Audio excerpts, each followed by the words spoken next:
요한복음 6장 53절로부터 58절의 말씀입니다. 이 계시의 말씀을 한 절씩 교독으로 받들어 읽겠습니다.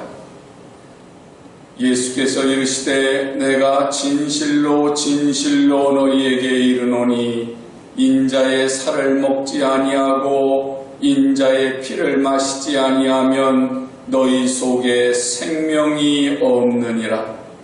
내 살을 먹고 내 피를 마시는 자는 영생을 가졌고 마지막 날에 내가 그를 다시 살리니 내 살은 참된 양식이요 내 피는 참된 음료로다. 내 살을 먹고 내 피를 마시는 자는 내 안에 거하고 나도 내 안에 거하니 살아계신 아버지께서 나를 보내심에 내가 아버지로 말미암아 사는 것 같이 나를 먹는 그 사람도 나로 말미암아 살리라. 이것은 하늘에서 내려온 떡이니 사람들이 먹고도 죽은 그것과 같이 아니하여 이 떡을 먹는 자는 영원히 살리라. 아멘. 우리 서로 좌우 옆으로 인사를 나누시겠습니다. 예수님 닮으셨습니다. 네, 예수님 닮으셨습니다. 우리 또 서로에게 축복을 함께 나누시겠습니다. 당신은 하나님의 복덩이십니다. 네, 당신은 하나님의 복덩이십니다. 예, 이제 주님 앞에 한번 고백하겠습니다. 예수님으로 만족합니다. 예, 진심으로 예수님으로 만족한 우리들의 삶이 되시기를 주님의 이름으로 간절히 축원합니다. 우리가 매월 성찬식을 첫 주에 꼭 하게 되는데 오늘 역시 10월 첫 주를 맞이해서 성찬식을 거행을 했어요. 그런데 늘 성찬식을 거행할 때마다 이제 늘 제가 말씀드리는 것은 이제 성도로서 새로운 출발을 하기 위한 또 하나님과 동행하기를 원하는 그런 성도들을 이 거룩한 식탁에 초대합니다. 그렇게 초대사를 말씀을 드려요. 이렇게 제가 성찬을 거행할 때마다 여러분들에게 새로운 달, 새로운 출발을 하시기를 원하시는 분들을 이 거룩한 식탁에 초대합니다. 그러면서 초대를 하는 이유는 그래도 우리가 아침에 새로 일어나면 하루가 새로 시작이 됐다. 또 월요일이 되면 우리가 새 한 주가 시작이 됐다. 그렇게 새 마음을 갖는 것처럼 첫 주가 되면 물론 첫날이 더 의미가 있을 수도 있지만 첫 주가 되면 우리가 이제 새 달을 시작한다. 그런 의미를 가지고 있잖아요. 그런데 이렇게 새롭게 시작한다고 하는 것들이 세상살이에 있어서 내가 새날을 시작하니까 어제까지의 일은 지나갔고 오늘 새로운 일을 시작한다고 하는 의미도 있지만 성찬식을 하는 이유는 새로운 날을 시작한다고 하는 의미와는 조금 다르게 시작을 해요. 왜냐하면 내가 하나님의 자녀로서의 삶을 살고 있다. 내가 주님과 동행하고 있다. 그렇기 때문에 나는 지금 예수님과 동행하고 있고 예수님 안에 있기 때문에 나는 예수님처럼 살기를 원한다. 그런 다짐을 하는 거예요. 성경의 구약성경 그 출애굽기를 보면 유월절에 대한 이야기가 나옵니다. 유월절은 하나님께서 모세를 부르셔서 애굽의 노예가 되었던 이스라엘 백성들을 억압과 고통으로부터 구원해 내신 해방 역사의 절정을 이루는 날이죠. 이스라엘 백성들이 그 유월절을 통해서 노예가 아니라 이제는 하나님의 백성이 되는 그것이 전환점이 이루어지는 것이 유월절이에요. 하나님께서 어린 양을 잡게 하시잖아요. 그리고 어린 양의 피를 문 좌우의 문설주에다 바르게 하시고요. 그리고 문지방에도 그리고 문 임방에도 다 바르게 하세요. 그리고 그 밤에 하나님께서 죽음의 천사를 보내셨을 때에 그 어린 양의 피가 문설주에 발라져 있는 집은 그 죽음이 넘어가게 되는 그 사건이 6월절 날 그 밤에 있었어요. 이스라엘 백성들이 어린 양의 피를 문에 발랐다고 하는 것, 문설주 사방에 발랐다고 하는 얘기는 무슨 얘기예요? 나는 이제부터 하나님의 백성입니다. 나는 비록 내 몸이 애굽에 있기는 하지만 애굽 사람과 절대적으로 구별된 하나님의 사람입니다 라고 하는 의미가 그 문지방에 그리고 문설주에 어린 양의 피로 인해서 구별되었음을 나타내는 증거가 되는 거예요. 예수님께서 최후의 만찬을 여셨던 때가 6월절 밤이었어요. 예수님은 최후의 만찬 식탁에서 하나님의 구원을 선포하셨어요. 그리고 새로운 생명을 위해서 내가 이제는 너희들을 위해서 그리고 많은 사람들을 구원하기 위해서 내 피를 그리고 내 살을 너희들을 위해서 내놓는다라고 하는 그 사실을 말씀을 하세요. 6월절 그 밤에 주님께서 마지막 최후의 만찬을 하시는 이유가 왜 그럴까요? 그 이유는 출애굽기에서 하나님께서 잡아서 그 문설주에다가 바르게 하셨던 어린 양의 피, 그것이 곧 누구였다? 예수님이셨다고 하는 것을 나타내기 위해서 6월절의 어린 양이라고 하는 그 모습 그대로를 6월절 만찬에서 나타내시고 계시는 거죠. 고린도전서 5장 7절의 말씀을 보시면은요, 너희는 누룩 없는 자인데 새 덩어리가 되기 위하여 묵은 누룩을 버리라. 우리의 6월절 양 곧 그리스도께서 희생되셨느니라. 그렇게 말씀을 하세요. 여러분, 찬송가 268장 잘 아시는 찬송일 거예요. 우리 한번 1절만 한번 해보실까요? 죄에서 자유를 얻게 함은 보혈의 능력 주의 보혈 신념을 이기고 승리하니 참 놀라운 능력이로다. 주의 보혈 능력이 또다. 주의 피로 주의 보혈 그 어린 양의 매우 귀중한 피로다. 아멘. 예수님의 피를 뭐라고 불러요? 보혈이라고 불러요. 보혈. 보배로운 피란 말이에요. 왜 보배로운 피예요?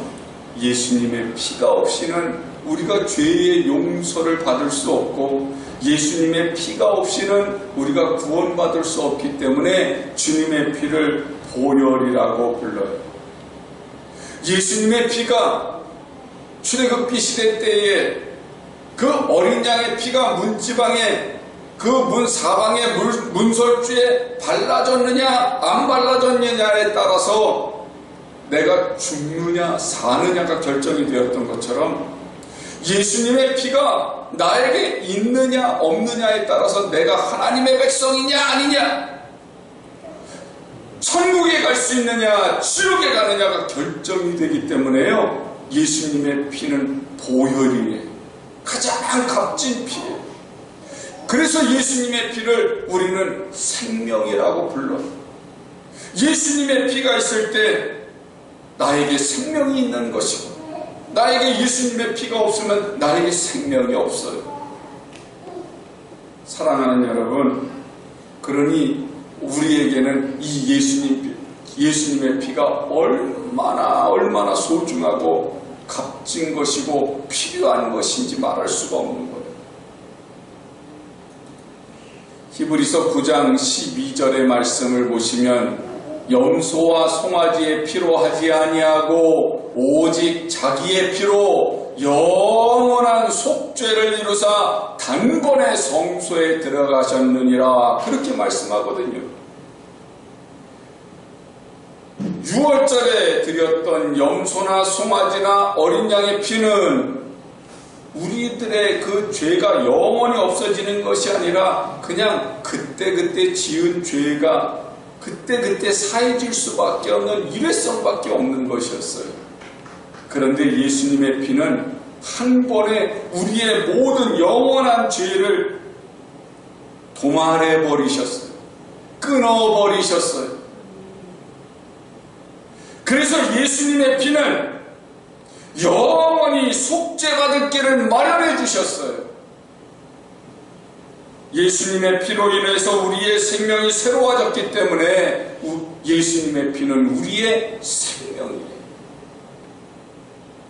예수의 피를 믿고 예수 안에서 사는 사람은 이제부터는 새로운 피조물이 되었기 때문에 우리가 성찬식을 거행하는 이유는 내가 이제는 새로운 피조물로서의 삶을 삽니다 라고 하는 신앙 고백의 순간인 거예요. 고린도후서 5장 17절의 말씀을 보시면 그런즉 누구든지 그리스도 안에 있으면 새로운 피조물이라 이전 것은 지나갔으니 보라 새 것이 되었도다, 그렇게 말씀합니다. 여러분, 예수님의 최후의 만찬은 우리의 첫 성찬식인 거예요. 그러면 우리가 이제 성찬식에 이렇게 참여하실 때 구경꾼으로 참여하시겠어요? 아니면 정말 주님의 은혜 가운데 참여하시겠어요? 내가 구경꾼이 아니라 예수 그리스도의 보혈과 예수 그리스도의 몸을 먹고 마심으로 인해서 주님과 연합하는 일에 참여하시겠어요?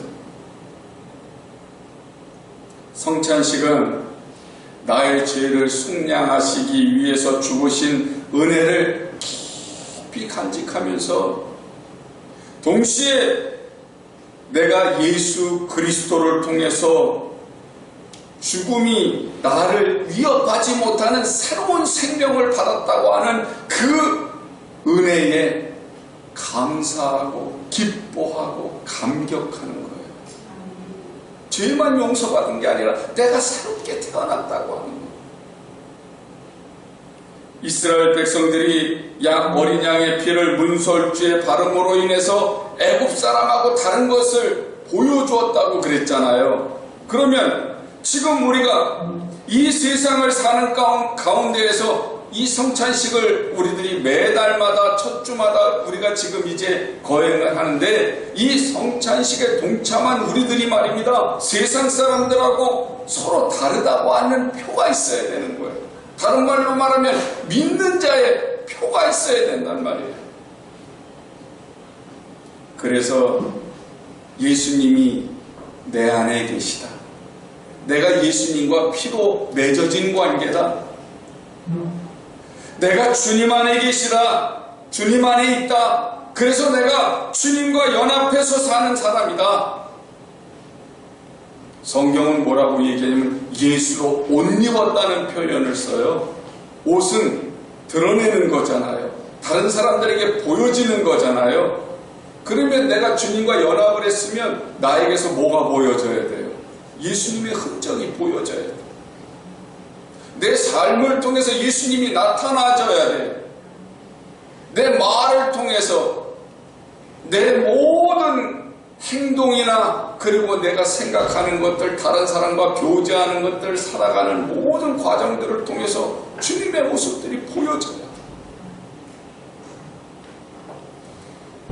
본문 말씀 53절과 54절의 말씀을 보면 예수께서 이르시되 내가 진실로 진실로 너희에게 이르노니 인자의 살을 먹지 아니하고 인자의 피를 마시지 아니하면 너희 속에 생명이 없느니라. 내 살을 먹고 내 피를 마시는 자는 영생을 가졌고 마지막 날에 내가 그를 다시 살리리니 그렇게 말씀하시거든요. 무슨 말씀이세요? 인자의 살을 먹지 않고 인자의 피를 마시지 않으면 생명이 없다. 이 말은 예수님의 죽으심과 예수님의 부활하심에 동참하는 사람이어야 생명이 있다. 죄와 사망에서 구원받은 우리가 계속해서 성찬을 하는 이유는요, 지금 내가 예수님으로 인해서 생명을 얻었어요. 생명을 얻었기 때문에 내가 지금 살아가는 날들이 있잖아요. 인생을 살아가는 날들이 있으니까 우리는 머리가 참 둔해가지고 주님과 연합했음에도 불구하고 내가 주님하고 연합한 걸 자꾸 잊어버려요. 살다 보면 자꾸 하나님의 나라에 대해서 관심을 가지고 하나님의 나라를 누려야 되고 영생을 누리라고 하는 그 말씀들을 계속 우리들이 주일날 먹고 있음에도 불구하고 월요일만 되면 또 새까맣게 잊어버리고 무엇을 먹지? 주님은 뭘 먹으라 그랬는데 말씀을 먹고 예수님의 살을 먹고 예수님의 피를 마시라고 그랬음에도 불구하고 우리는 동태찌개를 먹어야 되나? 갈비를 구워 먹어야 되나? 요새는 배추값이 비싸다는데 배추 한 포기에 10,000원이 넘는다는데 어떻게 살지? 늘 우리들이 하나님께서 말씀하신 것을 주일만 딱 지나가면 싹 잊어버려요. 참 머리가 나빠요, 우리는. 그러니까 계속해서 우리는 성찬을 할 수밖에 없어요. 매일매일 성찬을 할 수밖에 없어요. 그런데 매일매일 못하니까 우리가 매달이라도 하는 거예요. 이 성찬을 하는 것이 그냥 형식적인 것이 아니에요. 아까도 말씀드린 것처럼 이 성찬을 그냥 하나의 예식으로만 참석하시면 아무 의미가 없어요. 내가 성찬을 보는 게 아니에요. 성찬을 받음으로 말미암아서 내가 지금 예수님이 끊임없는 나의 영적인 양식이라고 하는 사실을 깨닫고 내가 주님과 연합하고 있으므로 내가 지금 내 에너지는 무엇을 먹을까 무엇을 마실까 해서 오는 것이 아니라 주님으로 인해서 내 삶에 에너지가 있다고 하는 사실을 깨닫게 되는 거예요. 그러니까 세상 것들 때문에 속상해할 일도 없고 세상 일들 때문에 두려워할 일들이 없어야 되는 건데 우리는 자꾸 그걸 잊어버리는 거예요. 그러니까 이 성찬은 내가 죽을 때까지 계속 있어져야 돼요. 분명히 55절에서 주님 말씀하시잖아요. 내 살은 참된 양식이요 내 피는 참된 음료로다. 무엇을 먹을까? 예수님의 살. 무엇을 마실까? 예수님의 피를. 그러면 우리는 다 해결이 되는 거예요. 애굽에서 해방된 이스라엘 백성들이 자유와 풍요의 땅인 가나안 땅을 향해서 가요. 가나안 땅을 향해서 가기 위해서는 어디를 지나가야 되냐면 메마른 광야를 지나가야 돼요. 그런데 참 신기한 것은요, 이 광야를 이스라엘 백성들이 모를까요? 알까요? 너무 잘 알지요. 이 광야에는 물도 없어요. 먹을 것도 없어요. 사나운 짐승들이 있고요. 아주 무서운 독사나 그 곤충들이 있어요. 그러니까 애굽에서 노예로 살 때에는 분명히 도망쳐서 가나안 땅으로 개인적으로 갈 수 있었음에도 불구하고 갈 엄두를 내지 못합니다. 왜냐하면 이 광야 잘못 들어가면 길을 잃어버릴 수 있고 길을 잃어버리다 헤매면 거기서 굶어 죽거나 아니면 사나운 짐승의 밥이 되거나 아니면 독사나 벌레들에게 물려서 죽을 수도 있으니까 탈출을 할 꿈을 못 꾸는 거예요. 그런데 모세가 하나님의 보내심을 받고 이스라엘 백성들을 끄집어냈어요. 그들이 이제는 단체로 애굽에서 탈출을 했어요. 그리고 광야에 왔어요. 그들이 애굽에서 가나안 땅을 향해서 탈출을 못했던 그 무서운 광야가 이제는 모세를 통해서 광야에 나왔더니 하나님께서 은혜를 베풀어 주시는 거. 그랬죠. 구름 기둥을 통해서 뜨거운 햇빛을 가려주시고, 불 기둥을 통해서 그 매서운 추위를 막아주시고, 만나를 통해서 먹여주시고, 반석에서 물이 나오게 하셔서 마시게 하시는, 그 광야는 은혜의 동산이라는 사실을 깨닫게 됐어요. 애굽에 있었을 때의 그 광야는 무서움의 대상이었는데 하나님의 은혜로 구원받고 난 이후에 그 광야는 은혜의 동산이었던 것을 확인하게 되는 것을 우리가 출애굽기를 통해서 보고 있단 말이에요. 그러면 이제 우리들이 지금 인생 광야길을 가고 있어요. 이 인생 광야는 내가 예수님을 알지 못했을 때는 두려움의 곳, 걱정과 근심이 있는 곳, 어디로 가야 할지 모르고 방황할 수밖에 없는 인생길이었어요. 그런데 예수님으로 말미암아 우리가 구원받았어요. 주님과 연합했어요. 그리고 나서 내 남은 인생길을 가니까 주님과 동행하다 보니까 이 길이 어떤 곳이에요? 하나님의 은혜가 넘치는 인생 광야. 이 길은 고통의 길이 아니라 하나님이 예비하시는 꽃길이었던 거예요. 은혜가 넘치는 길이었던 거예요. 여러분, 우리가 성찬식을 하는 이유는 내 가는 길이 꽃길이라고 하는 사실을 확인하는 거예요. 그래서 내가 이 세상 것에 마음을 빼앗기고 두려워할 것이 아니라 날마다 새로운 마음과 믿음으로 하나님의 나라를 향해서 전진하면서 나를 통해서 일하시는 하나님을 체험하고, 그리고 하나님 나라를 확장시킬 수 있는 능력을 주시는 하나님과 함께 담대하게 인생을 살아나갈 수 있는 거죠. 그래서 요한복음 3장 36절에서 예수님은 이렇게 말씀을 하세요. 아들을 믿는 자에게는 영생이 있고 아들에게 순종하지 않은 자는 영생을 보지 못하고 도리어 하나님의 진노가 그 위에 머물러 있느니라. 무슨 말이겠어요? 주님과 동행하는 사람은 하나님이 나와 함께 하시기 때문에 내 가는 인생길이 하나님의 나라를 누리는 길이야. 영생을 체험하는 길인 거예요. 그런데 하나님을 믿지 못해요. 예수님에게 그 자기 자신을 맡기지 않아요. 그 사람은 영생을 맛보지 못하는 겁니다. 그리고 자기가 가는 길은 여전히 저주와 사망으로 가득 찬 하나님의 진노의 길. 끝에는 뭐가 있겠어요? 하나님의 심판만 기다리고 있을 뿐이죠. 영생을 누린다고 하는 거는요, 예수님이 하나님으로 인해서 인생을 사셨던 것처럼 우리가 예수님으로 인해서 인생을 사는 거예요. 그 예수님으로 인해서 인생을 산다고 하는 말은 예수님의 살과 피를 먹음으로 말미암아서. 그럼 예수님의 살과 피를 먹는다고 하는 게 무슨 말일까요? 예수님은 당신의 살과 피를 출애굽 시대 때의 사건하고 자꾸 연관지어서 설명을 해주시거든요.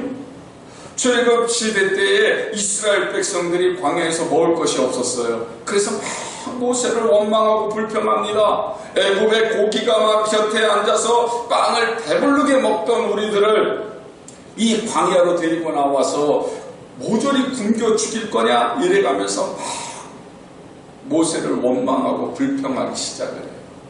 그때 모세가 하나님께 기도를 했더니 하나님께서 모세에게 말씀을 하시지요. 이제 내가 하늘에서 너희에게 먹을 것을 내려줄 터이니 백성들은 날마다 나가서 하루 먹을 것만 거두어 드리게 하여라. 그리고서 하늘에서 하나님께서 예비하신 특별한 특별식을 내려주셨는데 그게 뭐였어요? 그게 만나였어요. 땅에 먹을 거리에 미련을 두고 하나님을 원망했던 이스라엘 백성들에게 하나님은 땅에 먹을 거리가 아니라 하늘의 양식을 눈처럼 내려주셨던 거예요. 사랑하는 여러분, 이 만나를 예수님은 뭐라고 말씀하시냐면 이 만나가 바로 당신 자신이라는 거예요. 오늘 본문 말씀 48절 말씀 이하를 보겠습니다. 내가 곧 생명의 떡이니라.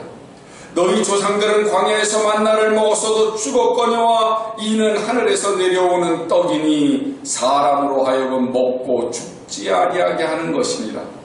나는 하늘에서 내려온 살아있는 떡이니 사람이 이 떡을 먹으면 영생하리라. 내가 줄 떡은 곧 세상의 생명을 위한 내 살이니라 하시니라. 그렇게 말씀하세요. 예수님이 당신의 살을 뭐라고요? 떡이라. 이스라엘 백성들이 만나만 먹었나요? 이스라엘 백성들이 광야로 나갑니다. 그랬는데 이번에는 물이 없어요. 그러니까 이제 또 갈증에 몹시 그냥 목이 말랐던 이스라엘 백성들이 왜 애굽에서 우리를 데리고 나왔느냐고, 우리 자식들과 우리 가축들이 다 죽어간다고, 물이 한 방울도 없으니 어떻게 할 거냐고 이래가면서 또 모세에게 원망을 합니다. 그때 하나님께서 내가 호렙산 바위 내 앞에 서 있겠다. 그러니 너는 그 지팡이로 바위를 쳐라. 그러면 바위에서 물이 나와서 백성이 마시게 될 거다. 그렇게 말씀을 하세요. 이 말씀을 들은 모세가 장로들을 데리고 그 바위 앞으로 갑니다. 그리고는 지팡이를 들어서 바위를 쳤더니 거기서 물이 쏟아져 나와서 이스라엘 백성들뿐만이 아니라 가축들까지 다 먹고 살아나는 역사가 저렇게 기록되어져 있죠. 반석에서 물이 나왔어요. 바위에서 물이 나왔다고요. 하나님만 하실 수 있는 일 아닙니까? 예수님은 이 반석의 생명수에 대해서 이게 바로 나라고, 이게 바로 내 피라고 그렇게 말씀을 하세요. 요한복음 4장 14절의 말씀을 보시면 내가 주는 물을 마시는 자는 영원히 목마르지 아니하리니 내가 주는 물은 그 속에서 영생하도록 솟아나는 샘물이 되리라. 그렇게 말씀하시거든요. 사도 바울은 고린도전서 10장 3절과 4절에서 이런 말씀을 해요. 다 같은 신령한 음식을 먹으며 다 같은 신령한 음료를 마셨으니 이는 그들을 따르는 신령한 반석으로부터 마셨음에 그 반석은 곧 그리스도시라. 그러거든요. 여러분, 예수님께서 내가 만나야, 내가 생명수야, 그러니 나에게 와서 마셔라. 그러면서 많은 사람들을 불러들이세요. 우리들도 불러들이세요. 여러분들은 예수님을 먹고 마시고 지금 행복하십니까? 우리가 예수님을 생명의 떡으로, 예수님을 우리의 생명수로 마신다고 하는 거는요, 주님과 연합하고 있다는 말이에요. 내 안에 주님이 계시다는 말이에요. 내가 주님과 함께하고 있다는 말이에요. 그러니 주님이 내 안에 계시니까 이제는 내가 살아가는 내가 누구처럼 살아야 돼요? 예수님처럼 살아야 돼요. 예수님하고 함께 사니까요. 내 안에 주인이 누구세요? 예수님이세요. 그래서 우리는 예수님을 주님이라고 불러요. 그런데 아직도 내 의도대로 사십니까?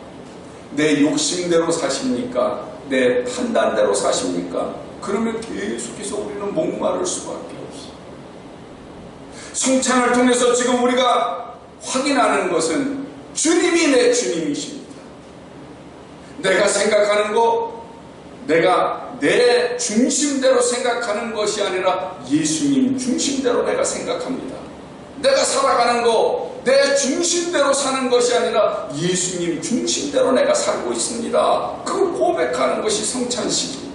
그리고 내가 실제로 바깥에 나가서 이제는 예수님의 흔적을 나타내는 삶을 살아가기 위해서 새로운 출발을 해야 되는 거죠. 그것이 영생을 누리는 겁니다. 영생이 죽어서 내 영혼이 하나님 나라가 가지고 죽지 않고 산다고 하는 걸로만 생각하시면, 그러면 그거 빨리 죽어야지 내가 영생을 누리는 거니까 빨리 죽어야 되는 거잖아요.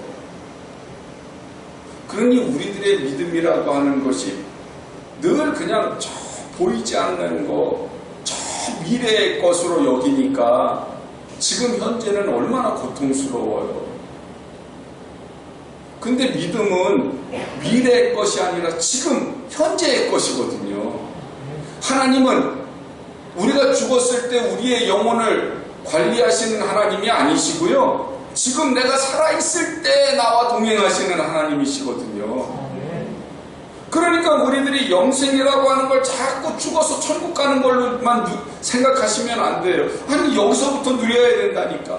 그러면 여기서부터 누리려면 내가 어떻게 해야 돼요? 예수님이 내 안에 계시니까 예수님처럼 자꾸 살아야 돼요. 내가 예수님일 수는 없어. 그러나 내 안에 계시는 주님이 나를 주관하셔서 내 인생을 주관하시고 내 판단을 주관하시고 내 가치관을 주관하시고 내 생각을 주관하셨어요. 그래서 내가 예수님의 그 어린 양의 피를 문설주에다 발라서 다른 사람들에게 어린 양의 피가 발라져 있음을 보여준 것처럼 나에게 예수님의 보혈이 있음을 다른 사람들에게 보여줘야죠. 그리고 하나님께는 내가 하나님의 백성이라고 하는 흔적이 자꾸 나타나야 되는 거 아니겠어요? 이게 영생을 누리는 거라니까요. 그래서 56절부터 58절 본문 말씀을 보면, 내 살을 먹고 내 피를 마시는 자는 내 안에 거하고 나도 그의 안에 거하나니 살아계신 아버지께서 나를 보내심에 내가 아버지로 말미암아 사는 것 같이, 예수님이 하나님으로 말미암아 사시는 것 같이 나를 먹는 그 사람도 나로 말미암아 살리라. 우리가 예수님으로 말미암아 산단 말이에요. 이것은 하늘에서 내려온 떡이니 조상들이 먹고도 죽은 그것과 같지 아니하여 출애굽기 시대 때에 만나는 이스라엘 백성들이 먹었어요. 그러나 그걸 먹은 사람들은 죽었어요. 육신의 양식이었으니까. 그런데 이 떡을 먹는 자는 영원히 살리라 그러세요. 이 떡이 누구예요? 예수님을 먹는 사람은 죽지 않을 거예요. 죽지 않는다고 하는 말이 우리 육신이 죽지 않는다는 말이 아니고, 내 육신으로부터 내 영혼이, 이제 육신이 죽어서 내 영혼이 하나님의 나라에 다다라서도 영원히 예수님과 함께 산다. 그러니까 육신을 입었을 때도 예수님과 함께 살고, 육신의 장막을 벗었을 때도 예수님과 함께 살고. 아니, 그게 영생이라고. 하나님 나라에 하나님이 계시지 않으면 그건 하나님 나라가 아니라 그랬잖아요. 그러니까 내가 살고 있는 이 현실에서도 하나님이 계시고, 죽어서도 하나님이 계셨을 때 나는 하나님 나라를 누리는 것처럼, 내가 예수님을 먹음으로 말미암아 예수님과 연합함으로 말미암아 하나님 나라를 누리고 영생을 누리는 그 신앙생활을 한다면 우리는 세상 것에서 자유로울 수 있죠.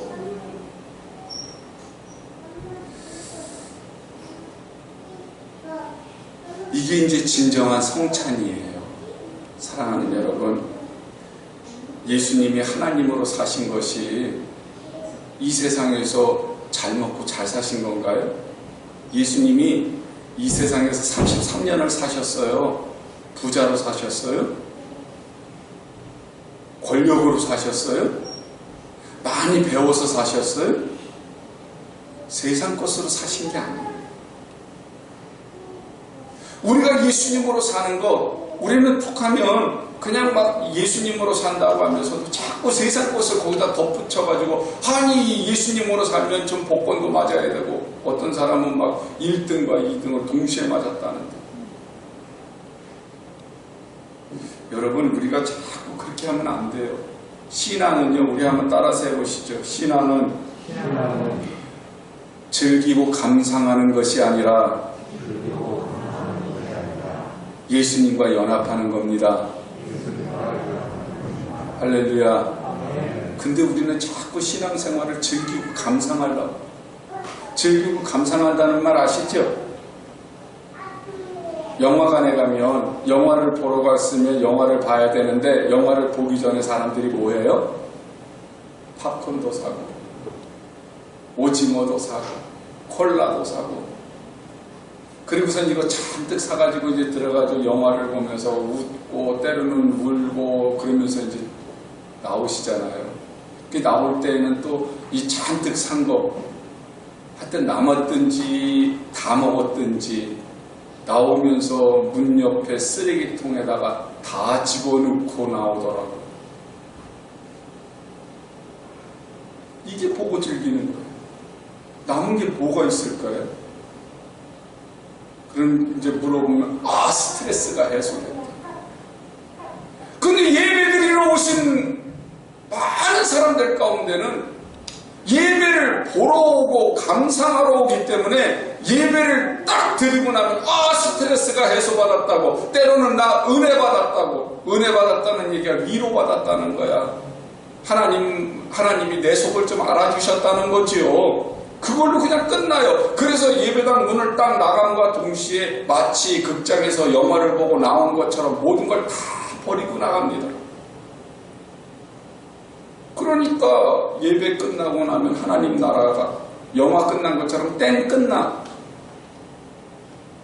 예수님하고 연합한 것도 땡 끝나는 거예요. 그런데 오늘 성찬식을 거행한 이후부터 이제 성찬 예배를 여러분들이 참석하시고 성찬식을 여러분들이 받으신 그 이후로부터는 혼자 가지 마시고 주님과 함께 가시기를 원합니다. 주님과 연합하셔서 주님 꼭 모시고 가시기를 원해요. 여러분 삶 속에 주님께 다 맡기시기를 원해요. 주님이 뭐라고 하시냐면 너희는 세상의 빛이다. 너희는 세상의 소금이다. 그러시면서 주님께서 세상의 빛이신 것을, 세상의 소금이신 것을 보여주셨잖아요. 그죠? 그러면 너희는 세상의 빛이다. 너희는 세상의 소금이다. 그래서 나 혼자서는 빛이요 소금으로 살 수는 없어요. 나도 인간이니까. 그런데 주님이 함께 하시면 그렇게 살 수 있어요. 주님이 함께 하시면 내가 세상 사람과 다르게 살 수 있어요. 이스라엘 백성들이 애굽 사람과 다르다고 하는 표현을 어린 양의 피로 문설주에 발라서 표현했던 것처럼 말이죠. 우리가 예수의 피로 나를 구별시켜서 내가 예수 믿는 사람이라고 하는 것을 세상 사람들과 구별된 삶으로 보여줄 수가 있는 거예요. 여러분 다 같이 숨쉬고 산다고 해서 다 살아있는 겁니까? 사람이라고 해서 다 사람입니까? 요즘 뉴스를 한번 보세요. 거기 사람 같지 않은 사람들이 얼마나 많아. 숨을 쉰다고 해가지고 다 사는 게 아니잖아요. 말하는 것이나 행동하는 것이 마치 그냥 죽은 사람처럼, 마치 그냥 사람도 아닌 짐승인 것처럼 사는 사람들이 얼마나 많냐고.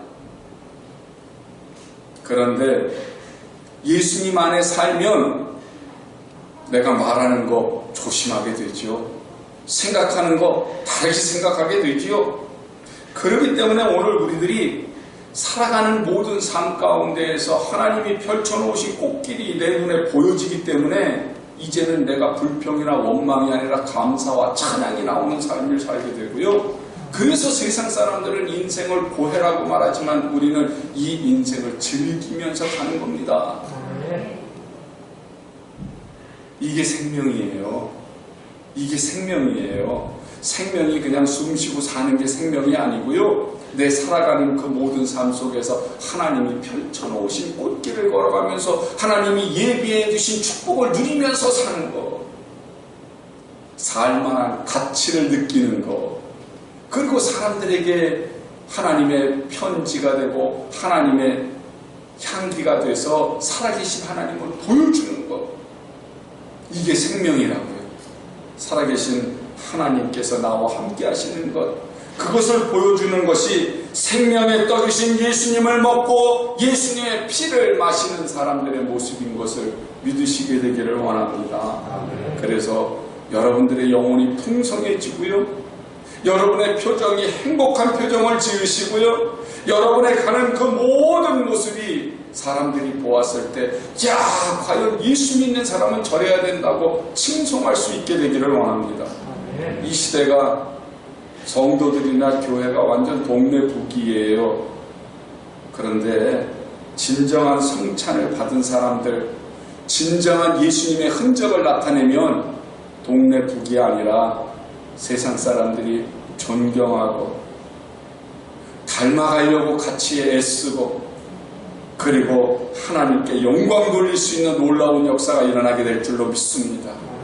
오늘 이 시간 이후로부터 진짜 성찬을 이루시고 새로운 출발을 하실 수 있는 하나님의 자녀들이 되시기를 예수님의 이름으로 간절히 축복합니다.